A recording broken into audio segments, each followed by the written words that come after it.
Bueno, buenas tardes para todos y todas. Vamos a dar comienzo en esta nueva actividad del Instituto de Cumplimiento Normativo del Colegio de Abogados de Rosario. En carácter de presidente del instituto, simplemente dos palabras en esta jornada que tiene que ver con los programas de cumplimiento y su vinculación con los derechos humanos. Quiero agradecer especialmente a Marcelo Truco, un amigo, hoy dedicarnos estos minutos para compartir algunas reflexiones. Por supuesto, agradecer también a Sofía Sandamaso, que es secretaria del instituto, también disponer de su tiempo, y a Francisco Yang, por supuesto, por la moderación. Muy agradecido con todos ustedes. Y bueno, vamos a recorrer algunas reflexiones sobre cómo se proyectan de alguna manera la debida diligencia y todo lo relacionado con los derechos humanos a este escenario de los programas de cumplimiento, que ya lo hemos, en algunas ocasiones creo que algo hemos mencionado, pero lo positivo y lo promisorio de todo esto, que siempre hacemos la diferencia de la distinción entre la responsabilidad social corporativa o la responsabilidad social empresaria, que es mero voluntarismo, ¿no? Lo bueno, lo potente, lo potenciador de que distintas materias, en este caso los derechos humanos, aterricen en el ámbito de los programas de cumplimiento normativo, es que los programas de cumplimiento normativo justamente se diferencian de la responsabilidad social corporativa en cuanto a que los programas son de acatamiento obligatorio hacia el interior de las empresas. De hecho, la parte disciplinaria de los programas de cumplimiento normativo para aquel que incumpra hacia el interior de la empresa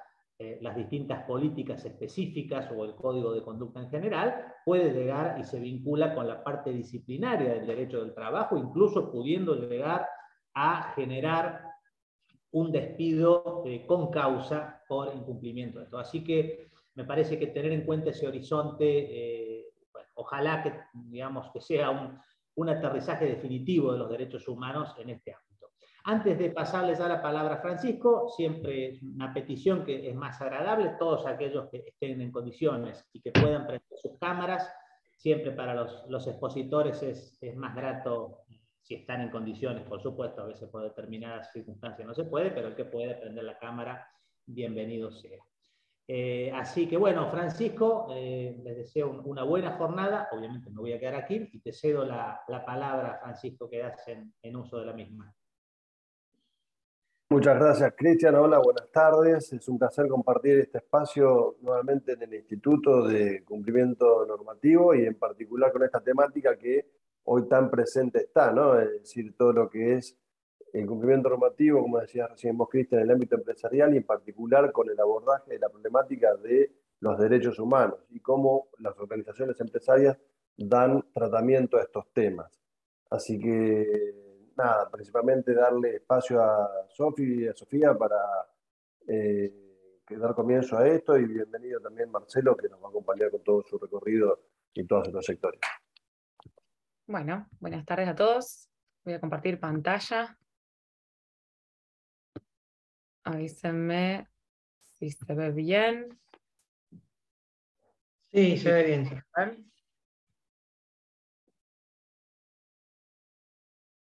Ahí está, lo voy a poner así porque si no se me salen todas sus caras y no los veo.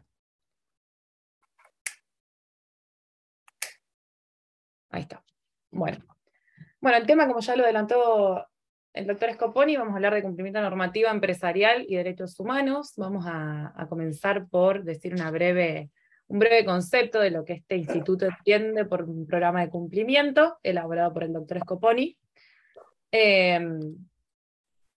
Y entendemos por un programa de cumplimiento un conjunto dinámico de elementos que tienen por finalidad el control de los concretos riesgos normativos, pueden ser penales, tributarios o de alguna otra índole, de una empresa mediante estrategias, tanto preventivas como reactivas.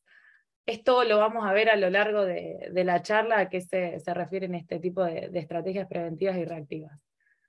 Vamos a dar comienzo al primer tema de la charla, que es el fenómeno de la autorregulación de las empresas. Entonces, para dar como un inicio etimológico, los anglosajones lo incorporaban a este tema de la autorregulación de las empresas dentro de lo que es el soft law, y lo entendían como un método en donde las empresas tenían que tener este compromiso más fuerte en torno a la prevención y a la minimización de los riesgos. Frente a esto tenemos dos estilos o dos modelos de autorregulación. Uno puro, en donde no va a haber ningún tipo de intervención por parte del Estado, y una corregulación o un método impuro, en donde el Estado va a determinar ciertas directrices a seguir.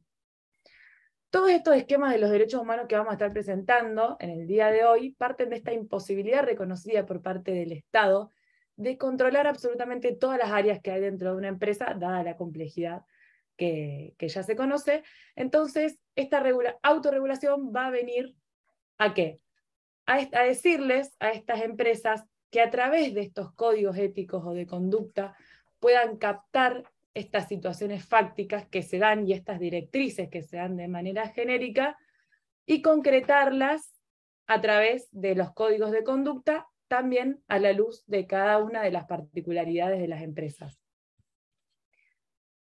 Bueno, dicho esto, vamos a ir con la tercera filmina, que es el análisis que traemos acá a colación junto con el doctor Truco de un caso de la Corte Interamericana de Derechos Humanos, que es el caso Buzos Misquitos. Acá van a ver que tengo tres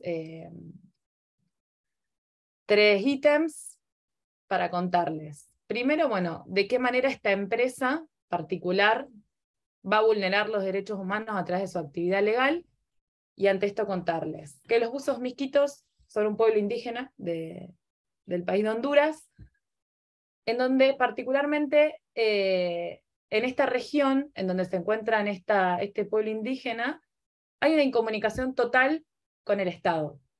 Entonces, todo lo que ocurra dentro de este pueblo, el Estado es muy probable que nunca se entere. Entonces hay mucha pobreza, mucha indigencia, desempleo, todos los empleos que tienen son informales, y de ahí acá este fallo.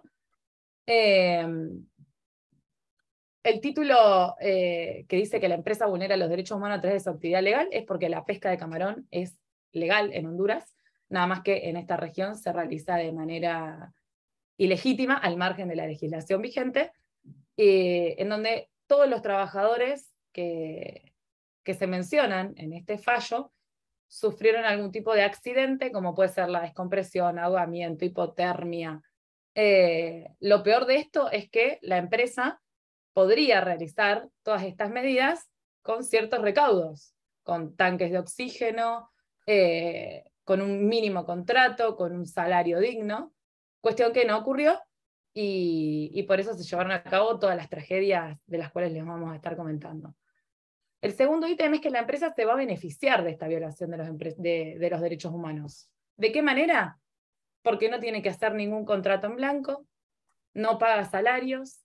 Esta gente trabajaba de 15 a 17 días seguidos, sin ningún tipo de sueldo y sin ningún tipo de descanso, lo que ocasionó en la mayoría la muerte y en la mayoría también discapacidades de por vida, ya que se iniciaban en esta actividad en una época muy temprana de su vida, a los 17 años, y también porque era mano de obra barata.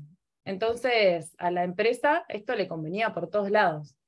El resultado del fallo, obviamente, es condenatorio para la empresa y para el Estado, porque ¿qué se determinó? Que en este caso hubo una omisión y una indiferencia por parte del Estado de Honduras frente a una población que se encuentra ya incomunicada, ya sometida a una explotación laboral reconocida por parte de estas empresas pesqueras, y a la realización de estas tareas en condiciones sumamente peligrosas.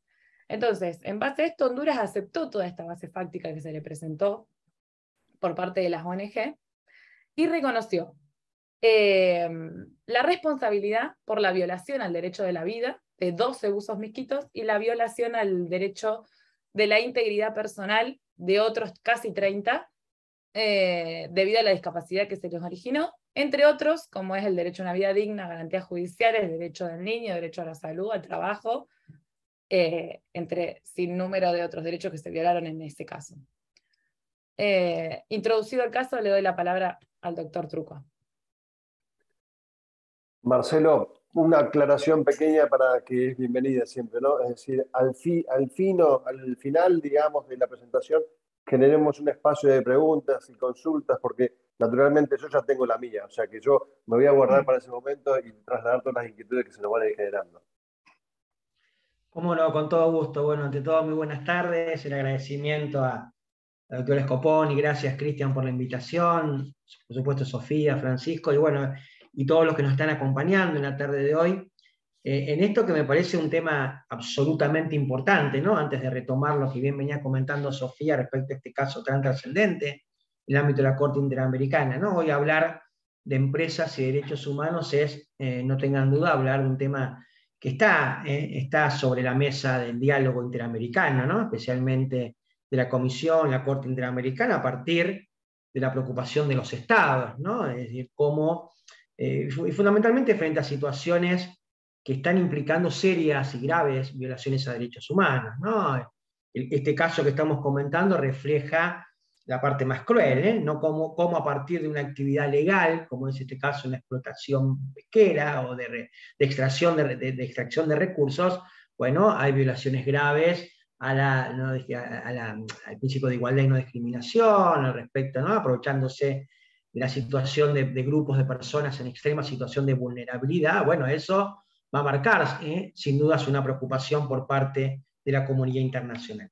Antes de retomar el tema, yo pensé, así a modo de disparador y a modo de un contexto general, pensar que sin dudas hoy las empresas, como digo, están jugando un papel muy importante en la vigencia y en el respeto por los derechos humanos, ¿no? Es decir, claramente no podemos negar hoy el rol que tienen las empresas, ¿no? Como gestoras y muchas veces aportantes, ¿no? De recursos económicos, de recursos sociales, para el crecimiento también económico de los estados, pero, bueno, como bien también presentaba Cristian, esto debe darse dentro de una serie de reglas, de una serie de comportamientos, que no solo van a resultar obligatorios o comportamientos obligatorios para las empresas en sí mismas, sino también un absoluto compromiso y responsabilidad de los estados, en donde esas empresas desempeñan sus actividades para precisamente ejercer sus actividades de contralor, de fiscalización, de regular aspectos fundamentales. ¿Y por qué decimos entender la cuestión de las empresas en clave de derechos humanos? Porque claramente decimos las empresas deben respetar los derechos humanos. ¿Y esto qué implica? Bueno, implica la obligación ante todo de abstenerse de infringir derechos fundamentales a las personas, ¿no? Hoy se habla mucho de las cuestiones vinculadas al crecimiento, y yo pensaba que el desafío de los derechos humanos es ver cómo esas empresas pueden aportar al crecimiento, pero no a un crecimiento económico que desconozca, un crecimiento económico que no tenga en cuenta fundamentalmente el desarrollo humano de aquellas personas que precisamente lo que van a hacer es trabajar para el bien de la empresa, ¿no? Entonces, esto me parece que es importante tenerlo en cuenta, ¿no? ¿Cuál es la distinción entre el crecimiento económico con un crecimiento que aporte desarrollo, ¿no? Hoy uno de los temas que más se vincula al tema de empresas y derechos humanos es precisamente el derecho al desarrollo, ¿no? Y el derecho a un desarrollo sostenible. Este derecho al desarrollo sostenible implica fundamentalmente el derecho de todas las personas que trabajan en las empresas a tener un trato digno, a tener un trato humano, ¿no? Por eso, hoy vamos a aportar también algunas reflexiones finales de repensar incluso algunos conceptos que venimos manejando y que me parece que se quedan estrictamente en esa dimensión puramente económica, ¿no? Hoy podríamos hablar, por ejemplo, de, más que el ámbito de relaciones laborales, el ámbito de relaciones humanas. ¿Cómo podemos humanizar las relaciones laborales a partir de estas perspectivas y a partir de estos desafíos?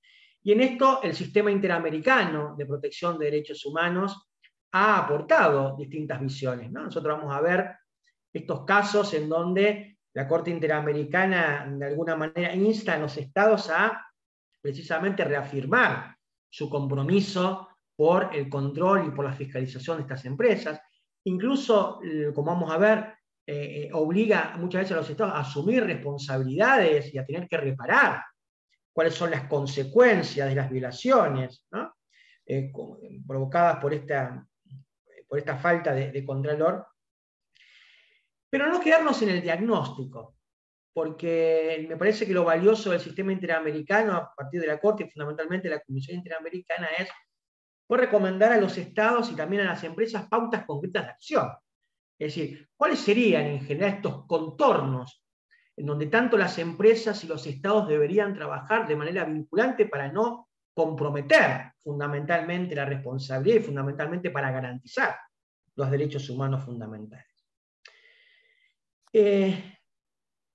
No hace mucho que el sistema interamericano abordó el tema de las empresas y resultó bastante significativo que en los últimos años aparezcan casos en donde precisamente se ven vulneraciones de derechos por parte de empresas y de allí se extrae la responsabilidad internacional de los estados. Bueno, el caso que bien había empezado a comentar Sofía, de los buzos misquitos, refleja una de esas preocupaciones, ¿no? Vamos a comentar, el año anterior, este caso el fallo es de agosto del 2021, el año anterior, en agosto del 2020, la Corte Interamericana había tenido ya oportunidad de expedirse en un caso similar en lo que tiene que ver con la falta de responsabilidad del Estado en los controles, que fue el famoso caso de los empleados de la fábrica de fuegos San Antonio de Jesús versus Brasil, una fábrica de fuegos artificiales, de las más importantes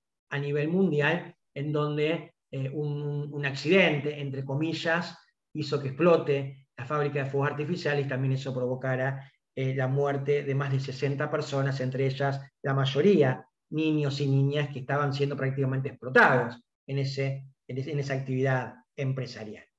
Bien, en el caso de los buzos misquitos, la Corte Interamericana obviamente va recorriendo distintas cuestiones, pero se detiene especialmente en 2 o 3 que me parecía importante compartir y reflexionar con ustedes.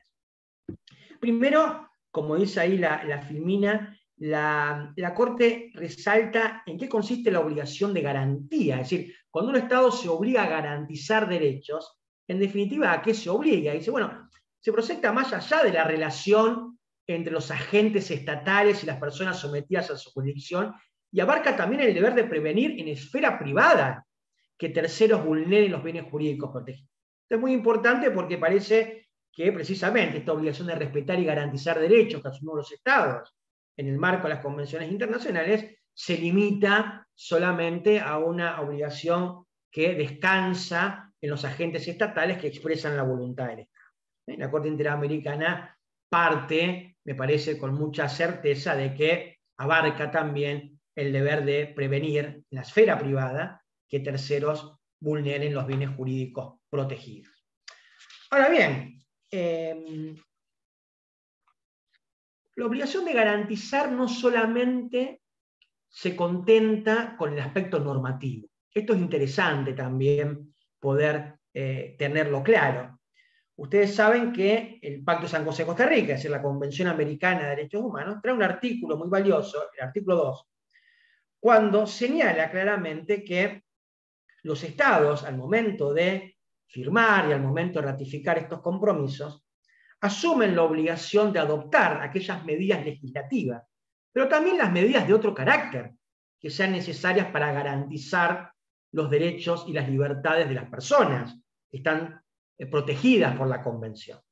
Esto es interesante porque parece ser, y esto a lo mejor para la cuestión del cumplimiento normativo es interesante, parece ser entonces que no solo las leyes, no solo las normas puedan garantizar derechos. ¿A qué se refiere el Pacto de San José cuando también dice, bueno, pero también el Estado debe adoptar otras medidas que sean necesarias para garantizar esos derechos? Y en estas otras medidas, sin dudas, entran precisamente aquellas medidas de fiscalización, aquellas medidas de control, aquellas prácticas que llevan los estados, las políticas públicas y fundamentalmente las decisiones judiciales. Todo esto configura aquellas decisiones gubernamentales que acompañan la garantía de los derechos por parte del Estado. Vamos a la próxima, por favor, ahí, Sofía, si tenés, la próxima diapositiva. Bueno, a ver, responsabilidad de los estados por actos de agentes no estatales. ¿Qué pasa con esto? Porque, en definitiva, cuando nos encontramos con acciones de empresas y muchas veces con acciones que tienen que ver con personas que dirigen o que toman decisiones en el ámbito de esa empresa, estamos en presencia de actos de agentes no estatales. ¿Cómo maneja el derecho internacional hoy la responsabilidad de los estados por actos de agentes no estatales? Ustedes saben que el principio general acuñado por el derecho internacional desde siempre es que, en principio, los estados no asumen responsabilidad por los actos de agentes no estatales, concretamente por actos de particulares que no tienen ningún tipo de conexión o vinculación con el Estado. El principio general es el Estado no responde por actos de particulares. Sin embargo, como principio general, también el derecho internacional se ha encargado de explicar que este principio de falta de responsabilidad por parte de los estados por hechos o actos de agentes no estatales no es un principio absoluto y que puede estar motivado en algunas excepciones. Y concretamente, la excepción es que un Estado va a responder aún por hechos o actos de agentes no estatales si de alguna manera ese acto del agente estatal puede haber contado con la aquiescencia del Estado, o el Estado no ha llevado adelante aquellas medidas necesarias para poder prevenir los actos por parte de la gente, o no haya de alguna manera perseguido la sanción de esos actos realizados por el agente no estatal. Y acá lo reitera, ¿no?, este párrafo de la Corte Interamericana. El Estado no puede ser responsable por cualquier violación de derechos humanos cometida por particular entre su jurisdicción. El carácter erga omnes de las obligaciones convencionales de garantía no implica su responsabilidad. Por lo tanto, aunque un acto, omisión o hecho de un particular tenga como consecuencia jurídica la violación de derechos, esto no es automáticamente atribuible al Estado, sino que corresponde analizar las circunstancias particulares del caso y la concreción de las obligaciones de garantía. En realidad, esto es el análisis que va a hacer la Corte Interamericana para ver si Honduras tiene o no responsabilidad internacional en el caso de los buzos miskitos, ¿no? Y como bien decía Sofía, analiza las circunstancias de hecho y, por supuesto, ve que una empresa que, si bien tenía algún tipo de autorización legal, pero bueno, reclutaba prácticamente a trabajadores sin darle las mínimas condiciones de seguridad para una actividad sumamente riesgosa. Sumergir a personas a una profundidad tan importante implica, como bien sabemos, yo no soy experto en la actividad, pero equipos de aire bien controlados, implica horas de descanso, implica contar con los equipos térmicos adecuados, ¿no? Son aguas por ahí que están expuestas a condiciones en donde para la salud y para la integridad física de la persona genera un riesgo muy importante. Bueno, todas esas cuestiones no solo eran incumplidas por la empresa, sino que Honduras, por supuesto, no ejercía sobre eso ninguna actividad de contralor, de fiscalización. Entonces, ahí dice, bueno, son actividades particulares, pero ¿dónde entra la responsabilidad del Estado? Precisamente por haber descuidado esa obligación de prevenir la violación de derechos por parte de, en este caso, la empresa. Analiza, por supuesto, cuáles son los derechos concretos que se han violado en ese caso. Acá aparece la violación del derecho a la vida, la violación del derecho a la salud, la violación del derecho a la igualdad y la no discriminación, la violación de los derechos laborales por parte de la empresa. Y lo más importante, ahí abajo, ¿cuáles son las medidas de reparación que la Corte Interamericana obliga a hacer al Estado de Honduras, ¿no?, a partir de este caso? Ustedes saben que las medidas de reparación en materia de derechos humanos son sumamente importantes porque, de alguna manera, lo que buscan es no solo reparar económicamente a las víctimas concretas de la violación, o a sus familias, Esta reparación, como ustedes saben, generalmente se da en términos económicos, a modo de indemnización económica, sino que las reparaciones que ordena la Corte Interamericana buscan fundamentalmente tratar de garantizar o tratar de evitar la repetición en el futuro de los hechos. Es decir, ¿a qué tengo que obligar al Estado a los fines que el Estado no vuelva a repetir este tipo de violaciones por los cuales hoy lo estoy condenando? Y entre las distintas reparaciones que en el caso la Corte Interamericana obliga al Estado de Honduras, yo separé algunas que me parece que tienen un impacto muy fuerte. Por ejemplo, más allá, repito, de las indemnizaciones económicas, la atención médica y psicológica a las víctimas del caso y sus familiares, la Corte ordena a Honduras hacer un acto público de reconocimiento a responsabilidad internacional.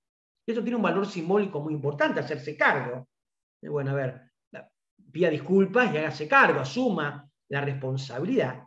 Pero después también obliga a Honduras a adoptar medidas tendientes a garantizar una adecuada regulación, fiscalización y supervisión de las actividades de las empresas pesqueras e industriales en el territorio misquito. Mire, usted tiene que adoptar medidas concretas, a ver cómo me va a demostrar que esto, a partir de ahora, a partir de la adopción de medidas concretas, usted va, en la medida de lo posible, evitar que fruto de estas actividades se puedan volver a violar derechos. Obliga también a diseñar e implementar una campaña de sensibilización y concientización de la sociedad hondureña sobre la situación de los misquitos, etc., ¿no? Entre otras medidas de reparación. Entonces, me parece que es un caso importante porque no le está resultando indiferente a la Corte Interamericana esta cuestión de, bueno, a ver, las empresas, ¿cómo se están desenvolviendo? ¿Cuáles son los parámetros y fundamentalmente cuáles son los límites de su actuación?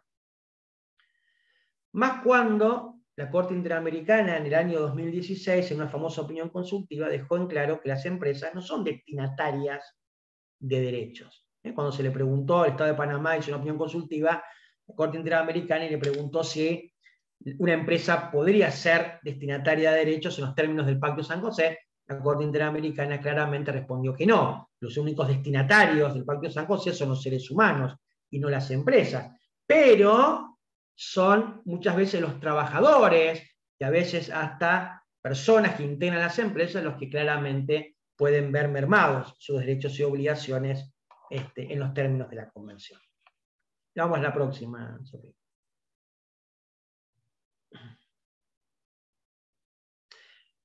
En el año 1 de noviembre del 2019, la Comisión Interamericana de Derechos Humanos, a través de la Relatoría Especial sobre Derechos Económicos, Sociales, Culturales y Ambientales, ustedes saben que la Comisión Interamericana, a los fines de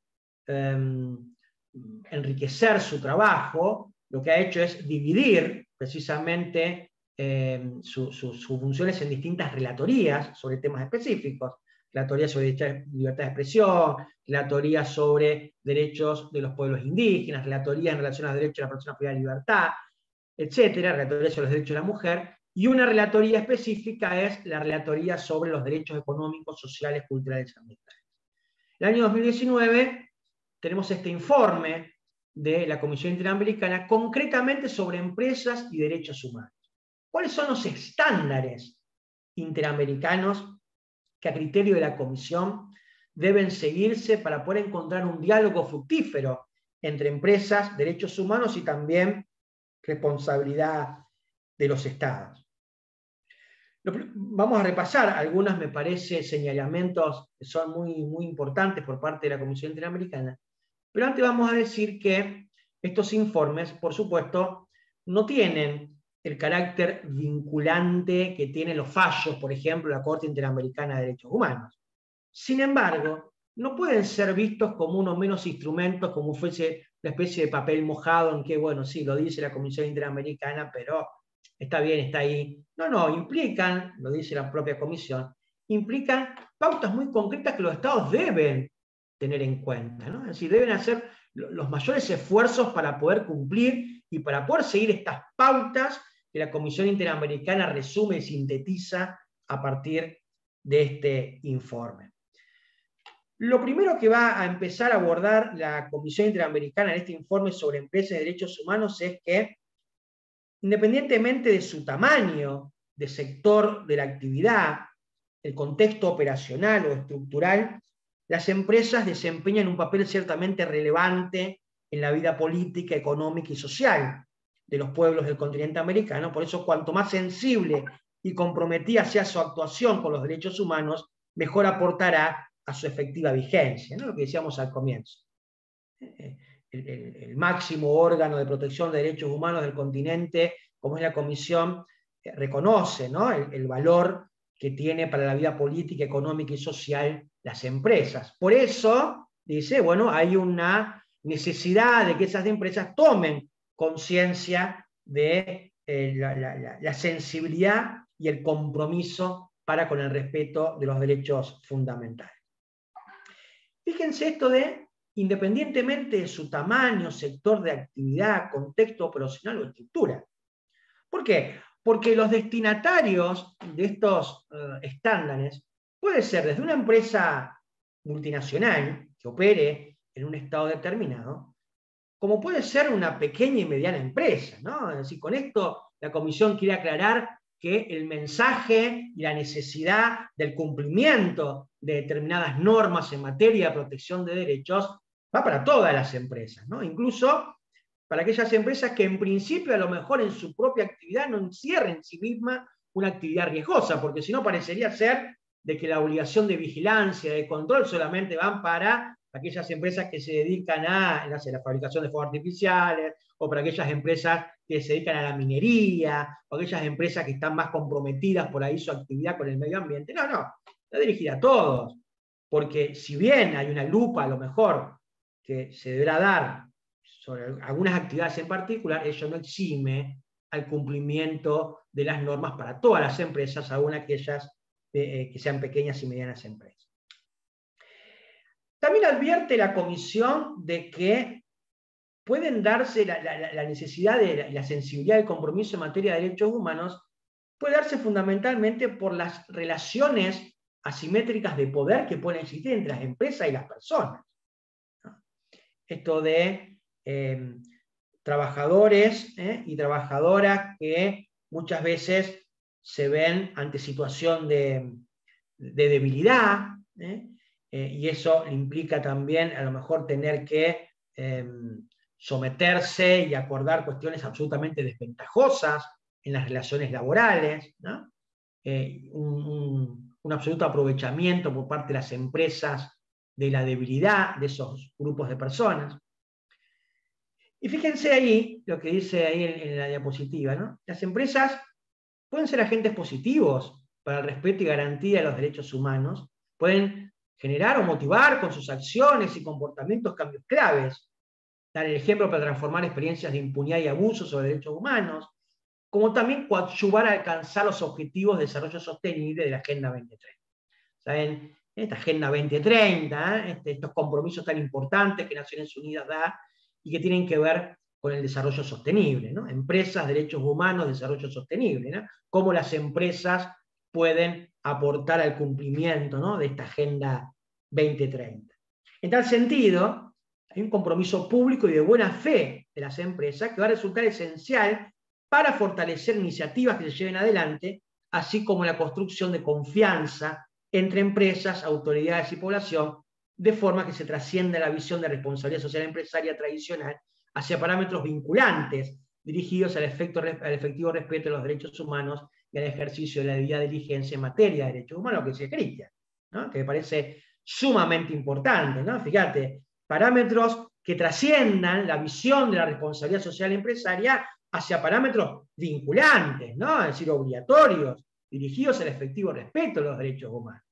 Que una empresa no pueda decir, bueno, yo en la medida de lo posible voy a tratar no sé, de respetar los derechos, y otra cosa es, no, hay una serie de normativas, hay una serie de reglamentaciones, hay una serie de protocolos hacia adentro de la empresa que van a estar controlados, su cumplimiento también por parte de la autoridad estatal, y de ese incumplimiento van a derivar consecuencias y responsabilidades fundamentalmente para la empresa y para los individuos dentro de las empresas que los incumplan, ¿no? Entonces me parece que es muy atinada esta diferencia. Una cosa es el voluntarismo de la responsabilidad social empresaria y otra cosa son las normas de cumplimiento en materia de derechos humanos dentro de la actividad empresarial, con, por supuesto, el acompañamiento de la fiscalización por parte del Estado. Vamos a la próxima. Bueno, en este informe la Comisión Interamericana empieza a desandar algunos criterios que se llaman interamericanos fundamentales en materia de empresa y derechos humanos. Y lo primero que hace es rescatar la centralidad de la persona y de la dignidad humana. Dice, bueno, no puede estar ajena en el corazón de la actividad empresarial esta idea de la persona ocupando el centro y la importancia de la dignidad de la persona humana. Fíjense que, en definitiva, esta idea de empresa, derechos humanos, lo que estamos diciendo, ¿no? La centralidad de la persona, no viene más que a recoger ese cambio paradigmático que va a sufrir el derecho internacional a partir de la segunda mitad del siglo XX, que es correr de la centralidad de los estados y poner en el centro a la persona humana, a su dignidad.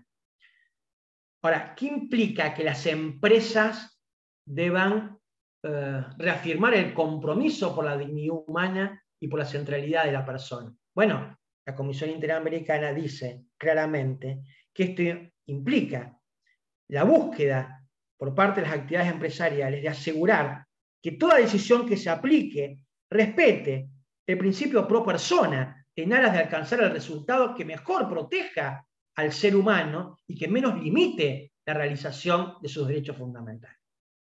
Fíjate cómo aparece en este principio rector y transversal a todos los derechos, ¿no? El principio pro persona. Y bueno, a ver, está bien que la empresa produzca, está bien que la empresa tenga una finalidad económica, pero comentábamos recién con Francisco, ¿a costa de qué? Es decir, bueno, ¿qué importancia le va a dar la empresa a los recursos humanos que van a llevar adelante la explotación de la empresa y lo van a llevar a cumplir con sus objetivos, ¿no? Es decir, si una empresa va a destinar a aumentar su producción, pero eso va a implicar jornadas de trabajo de 20 horas, sin descanso, en condiciones absolutamente infrahumanas, que violan la dignidad mínima del ser humano, con sueldos que no se condicen, ¿no? Fíjense que no es menor acá la cuestión de subrayar la cuestión de la dignidad, la nota de dignidad. Sería empresas, derechos humanos y dignidad de la persona humana, ¿no? ¿Qué pasa cuando las empresas emplean a trabajadores? Lo que pasa es que no les emplean para llevar adelante un trabajo digno. Por eso digo, creo que el tema del cumplimiento normativo y su vinculación con empresas y derechos humanos tiene que ver con esta idea de humanizar las relaciones que se generan dentro de la empresa, ¿no? Así que implica para la empresa concebir su actividad en términos humanos, ¿no? Es decir, ¿qué es esto de humanizar las relaciones laborales, ¿no?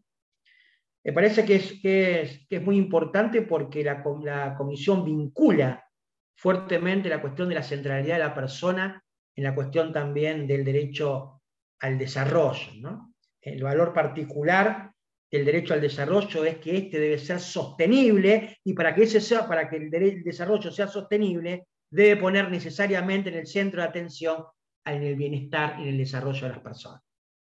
Fíjate, para que el desarrollo sea sostenible, debe poner en el centro a las personas. Y después me parece que es un tema clave. No podemos entender hoy la relación entre empresas y derechos humanos, sino es a partir del deber de prevenir violaciones de derechos humanos en el marco de las actividades empresariales. Esta cuestión de la prevención es una cuestión sumamente importante también a tener en cuenta en el ámbito del desarrollo empresarial o de las actividades empresariales. Porque si uno se detiene etimológicamente en la palabra prevenir, ¿qué implica? Llegar antes, anticiparse, prever algunas situaciones. Y en el ámbito de los derechos humanos, llegar antes, prevenir, organizar, prever algunas acciones, puede implicar ni más ni menos que salvar vidas. Imagínense si las empresas hubiesen previsto la cuestión de la seguridad de los trabajadores misquitos al momento de sumergirse a las aguas hubieran previsto poder dotarlos de los elementos adecuados, de no emplear a niños, bueno, se hubiese, por supuesto, evitado y se hubiesen salvado muchas vidas, ¿no? La cuestión del deber de prevenir es una cuestión muy importante en el marco de las actividades empresariales. Sí, Sofía, la próxima. Y esta centralidad de las víctimas también la Comisión las relaciona con los impactos diferenciados que pueden tener sobre poblaciones en situación de vulnerabilidad en el ámbito de las empresas, ¿no? Va recorriendo, se dice una pequeña sistematización y selección de personas o de grupos de personas que están colocadas en una especial situación de vulnerabilidad y que puede tener un impacto diferenciado, ¿no? Al momento en que las empresas no respeten ciertos parámetros en materia de derechos humanos, ¿no? Por empezar, ni hablemos de la cuestión vinculadas a las mujeres, mujeres en el ámbito empresarial, ¿no? Mujeres desde ya trabajadoras que muchas veces sufren la violencia, la discriminación, y también mujeres que puedan llegar a ocupar algún tipo de cargo en la misma empresa y que luego se les dificulta las condiciones de ascenso en los ámbitos de igualdad, el famoso techo de cristal, ¿no? Que muchas veces impide a las mujeres trabajadoras poder ocupar cargos importantes dentro de una empresa, ¿no? Esta cuestión de las mujeres y del impacto que tiene muchas veces en las empresas es algo que viene trabajando mucho el Sistema Interamericano de Derechos Humanos. Están llegando casos también específicos a la Corte Interamericana de Derechos Humanos, ¿no? Hoy hay muchas empresas, y bienvenido sea, que están cumpliendo normativas, protocolos específicos, por ejemplo, en materia de prevención de violencia dentro del ámbito de las empresas, ¿no? Es decir, cómo llegar antes que una situación de violencia se pueda generar. No necesariamente una situación de violencia hacia una mujer, por ejemplo, a nivel vertical, es decir, por ejemplo, que pueda sufrir circunstancias de violencia o de acoso por parte de sus jefes dentro de una empresa, sino también cómo trabajar las relaciones en términos horizontales entre trabajadores. Muchas veces una trabajadora mujer que tiene que soportar de un compañero de trabajo situaciones de acoso, situaciones de violencia, etc. El tema, por supuesto, vinculado a la niñez y la adolescencia, ¿no? Esto se está viendo mucho en la llegada de trabajadores niños, ¿no? De niños, la explotación de los niños en el trabajo, de niños y jornaleros, especialmente en zonas alejadas. La falta de protección del Estado sobre la situación de estos niños, que como sabemos en muchos casos se transforma en situaciones de trata o de explotación sexual. ¿Cuántas empresas, ¿no? Muchas veces que se dedican a las explotaciones agrícolas ganaderas, ¿no? Reclutan niños, reclutan jóvenes, se ve muchas veces en zonas rurales donde la población indígena, por ejemplo, es mayoritaria, como ocurrió, por ejemplo, en el caso de los buzos misquitos, ¿no? Los pueblos misquitos. Bueno, ¿cuántos países de nuestra región, ¿no? emplean a niños y no hay ningún tipo de control sobre ese empleo absolutamente prohibido por las instancias internacionales? Las personas en contextos de movilidad humana, las personas con discapacidad. Es visible, dice la Comisión, la amplia brecha existente por la ausencia de ajustes razonables a normas, servicios, equipos, instalaciones, productos, particularmente aquellos productos necesarios para el disfrute de derechos y el respeto de la autonomía personal, al no reunir criterios de disponibilidad, accesibilidad, calidad, de acuerdo a las necesidades diferenciadas, ¿no? ¿Están nuestras empresas preparadas para poder cumplir con estas normas vinculadas a la inclusión, a la no discriminación, a la autonomía, especialmente las personas con discapacidad? Porque una cosa acá es garantizar el acceso al trabajo de una persona con discapacidad en el ámbito de una empresa, y otra es garantizar la permanencia. Si se tienen en cuenta estas cuestiones, fíjense, y si no se tienen en cuenta, cómo hacer lo que la Comisión Interamericana llama aquellos ajustes razonables.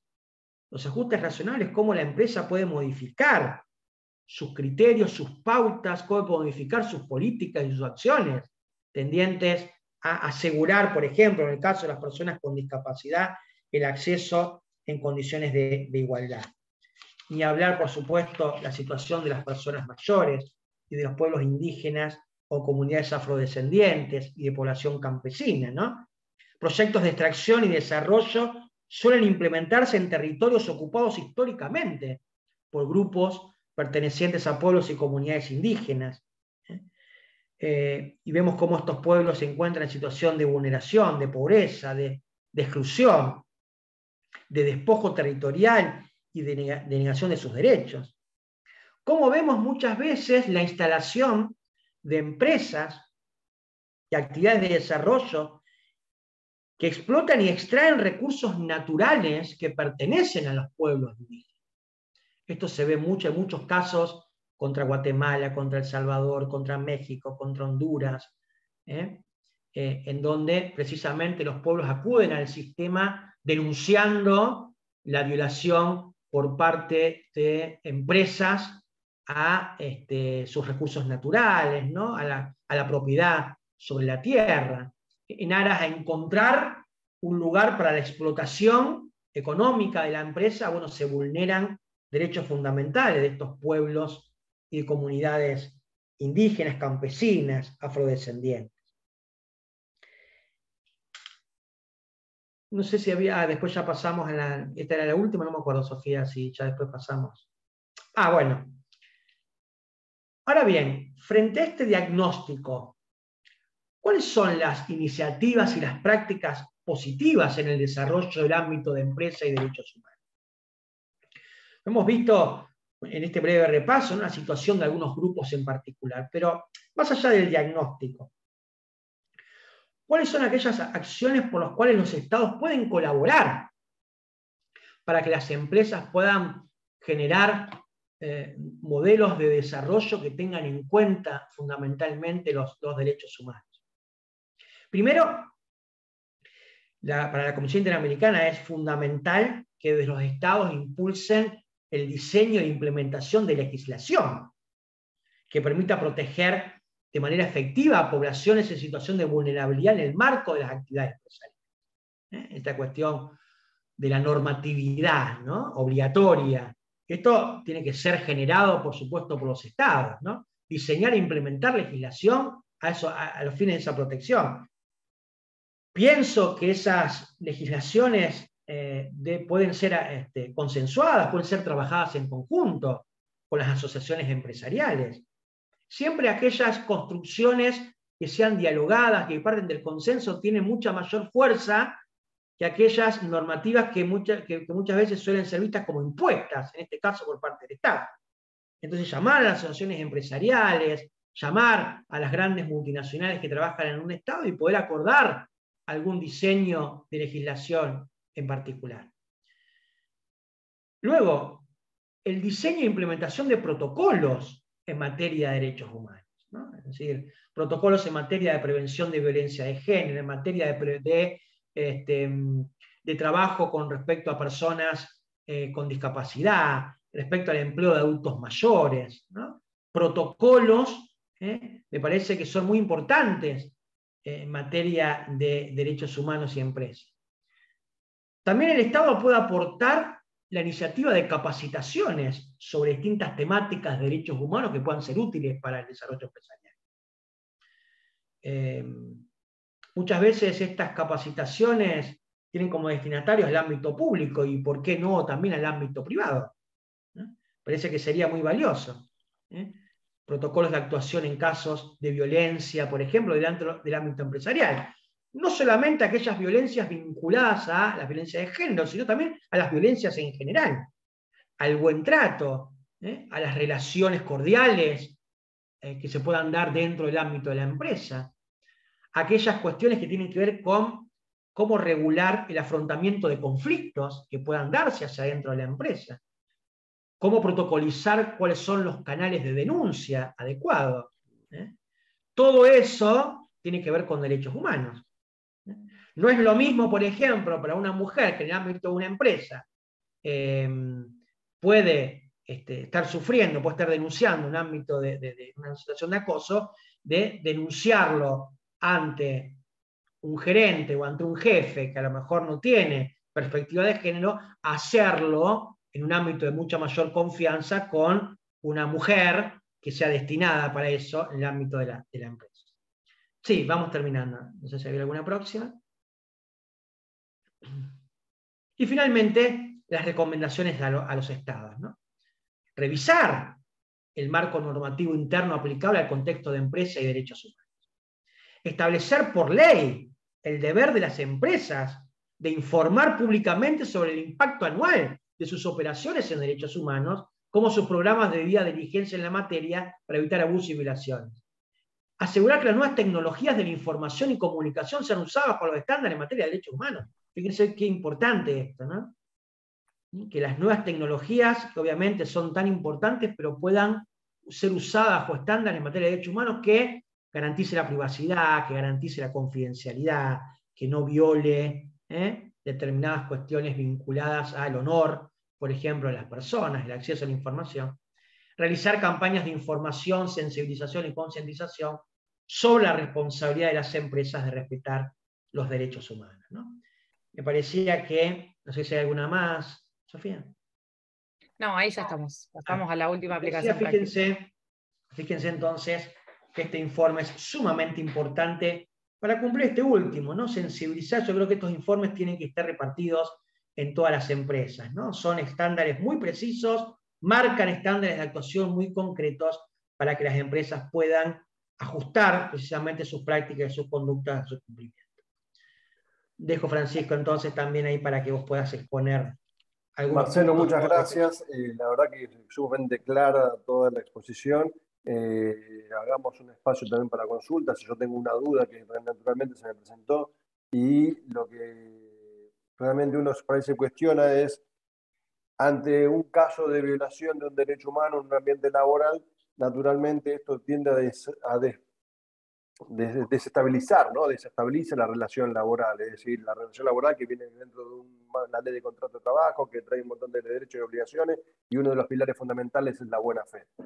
Producido un escenario de estas características, dado lugar a un litigio, creo que el escenario de producción de pruebas es sumamente sensible, porque cómo puede ser una persona que es trabajadora y tiene que producir testigos, que son compañeros de trabajo, que van a declarar probablemente en contra de su empleador. Entonces, la verdad que creo que es todo un capítulo aparte que me genera un montón de inquietudes. No sé si por una cuestión de tiempo lo vamos a poder ver hoy, ¿no? Pero creo que es sumamente interesante el tema este. Sumamente interesante, ¿no? Revisar esas situaciones porque implica muchas veces obstáculos para la defensa concreta de derechos, ¿no? Claro, sumamente importante.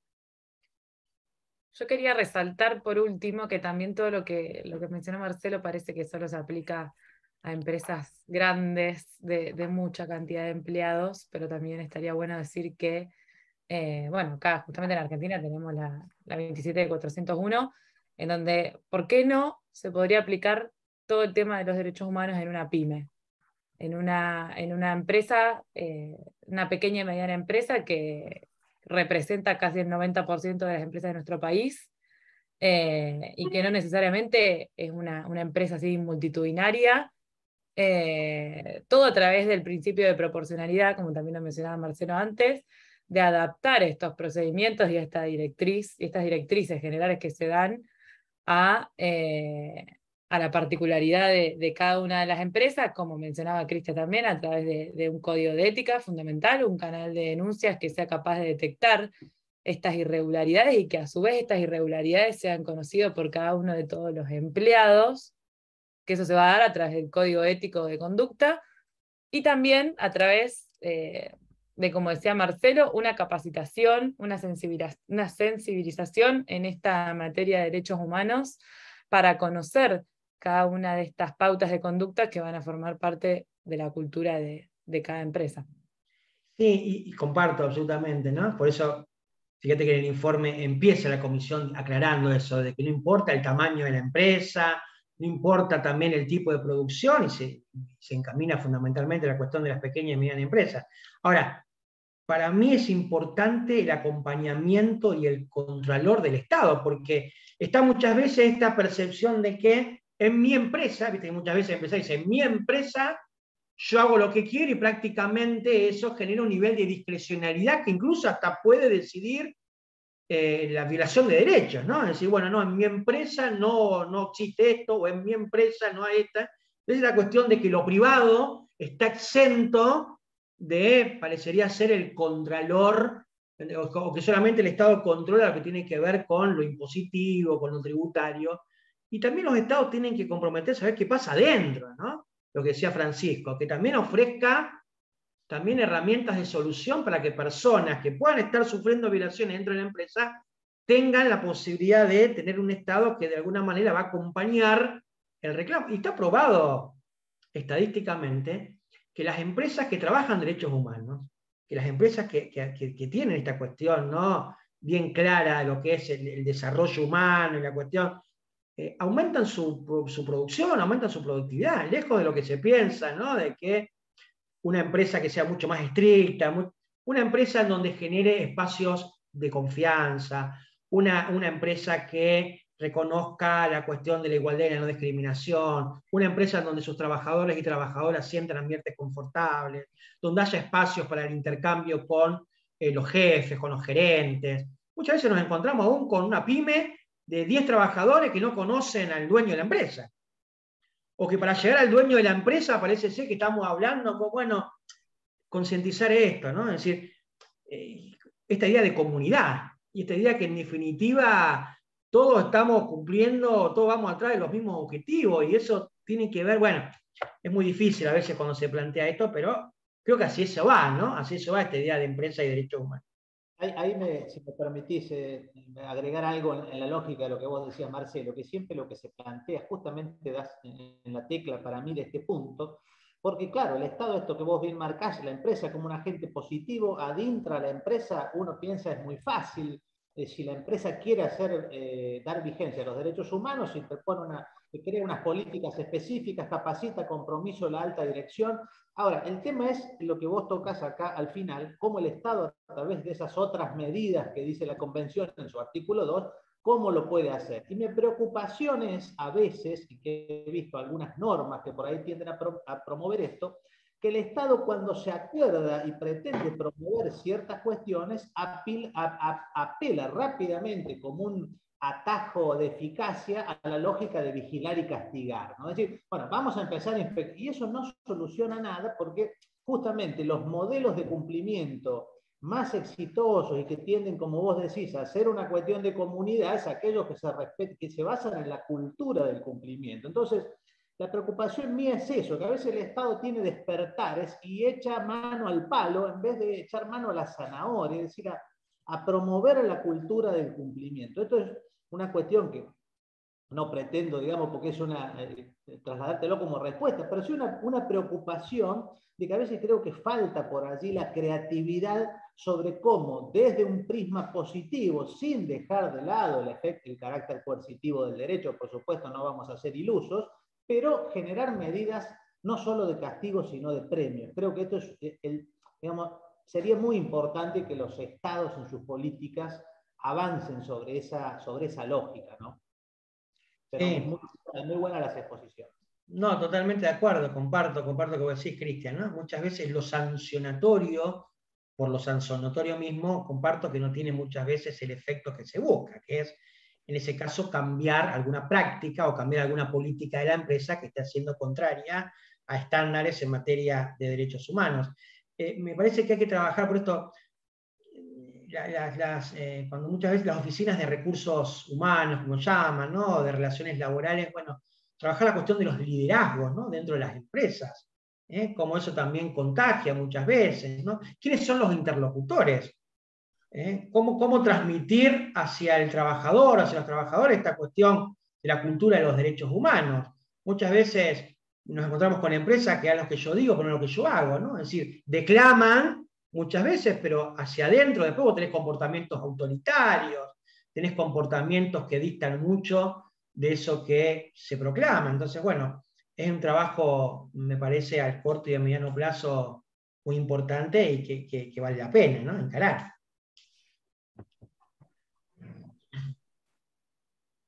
Bueno, Cristian, si querés entonces, no habiendo más consultas y siendo que no hay más inquietudes, podemos dar cierre.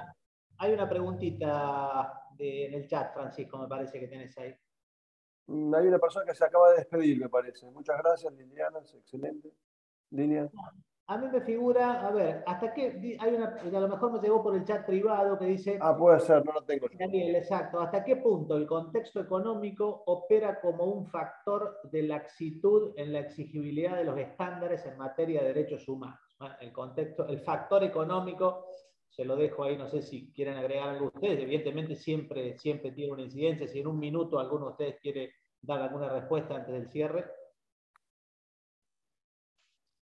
Sí, como quiera, Francisco, dale. Dale, Marcelo, todo tuyo, dale. No, a ver, por supuesto, a mí me parece que incide claramente lo económico, ¿no? Lo que decía antes, muchas veces las empresas en el afán de aumentar la producción, de seguir generando más, lo hacen a costa muchas veces de derechos fundamentales. Entonces, creo que ese es un aspecto hoy que incide en el cumplimiento concreto de ciertos estándares, ¿no? Ciertas imposiciones que están marcadas más por criterios desde el punto de vista económico y no por criterios que respeten fundamentalmente la dignidad de la persona. Marcelo, permíteme linkearlo también con lo que había señalado anteriormente, que es el tema del desarrollo sostenible. Me da la sensación que esta va a ser una mirada muy de corto plazo, que va a traer soluciones en el corto, pero mirándolo de largo plazo, si nos centramos en netamente lo económico, no se va a hacer sostenible en el tiempo. Como al crecimiento económico le aportás justicia social, le aportás fundamentalmente respeto por los derechos humanos. Eso es lo que transforma, a mi criterio, el crecimiento económico en desarrollo, fundamentalmente en desarrollo social. Exacto. Yo creo que lo que falta descubrir ahí es la bisagra de que fomentar políticas de cumplimiento también es algo que genera productividad económica, es lo que vos marcabas antes de los climas de trabajo adecuados. Es decir, esto es un error, pensar que promover cumplimiento pierdo dinero. Vale más la avivada de ilusión a la norma que la promoción. Creo que, bueno, pero estamos en ese camino. Bueno, no sé si alguien tiene más algo para agregar, pues ya estamos más o menos en término.